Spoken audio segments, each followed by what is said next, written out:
ата-аналарымыз, біз секілді мына ата-ана болған адамдар балаларымызды сенімді түрде жіберсек жақсы ғой.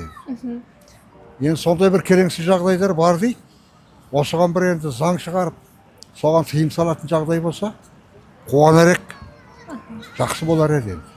Жалпы әскер деген дамыған елдердегі сияқты институт ретінде болу керек. Біздегі сияқты 18 жаста психикасы қатпаған балаларды әскерге алу дұрыс емес. Сіз жібермейсіз ба? Жоқ, жібермеймін. Ол адамның өз еркі, ол әскери жаңағындай жолды таңдайтын болса, ол кәдімгідей жоғарғы білім болу керек. Ертеңгі күні бір жағдай болып жатқан болса, ол балалар ешқандай толқы болмайды олардан. Менің балам өзі қазір көп балдар әскерден қашып жүрсе, менің балам өзі барам деп қазір ниет етіп жүр. 18-ге кеше ғана декабрьде толды.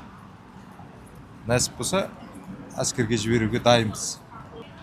Ол әр адамның өзіне жазылған тағдыр деп ойлаймын. Ол болатын нәрсе әскерде де болады, әскерде емес болса да болады. Деп ойлаймын, менің өз ойым. Мен шынын айтсам, қазіргі соңғы жайттарға байланысты жібермес едім. Өзімде өсіп келе жатқан бауырларым бар, ұлдарым бар өсіп келе жатқан. Безопасностьті күшейтіп, жаңағыдай күшті қылып, енді будущем жағдайымыз жақсарып жатса, ойланып көруге болады. Бірақ қазір данный момент, мынандай случайда мен жібермес едім.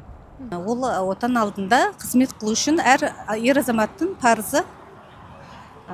Енді нағыз жігіт болып келеді дейсің ғой. Мама папасын айтқан істемегендер, ояқта жақсы болып мамасы папасын айтқан істеп келеді. Сол үшін бару шарт деп ойлаймын өзім. Мне кажется, в зависимости от его желания. Я бы лучше его сам спрашивал, захотел бы он или нет. Захотел бы, окей, не захотел бы, тем более. Ну как-то так. Ну, сейчас время очень трудное, конечно, остерегаемся, но думаем, раз мы отправляем, государство должен защитить своих сыновей тоже. Ну, я так думаю. Боюсь, конечно, как мать боюсь, но надо, чтобы он вырос настоящим мужчиной, чтобы он вырос. Мен баламды әскерге жіберем, өйткені Қазақстан халқы уақыт өткен сайын, жылдар сайын дамып жатыр ғой. Сол үшін елімізді, жерімізді қорғауға өзіміздің қазақ жастары керек. Соларды әскерге жіберіп, сол жақта дайындап, өз елін, өз жерін қорғау керек қой. Онсыз болмайды ғой. Мемлекет дамыған сайын әскерімізді көбейту керек. Ну, категорически нет.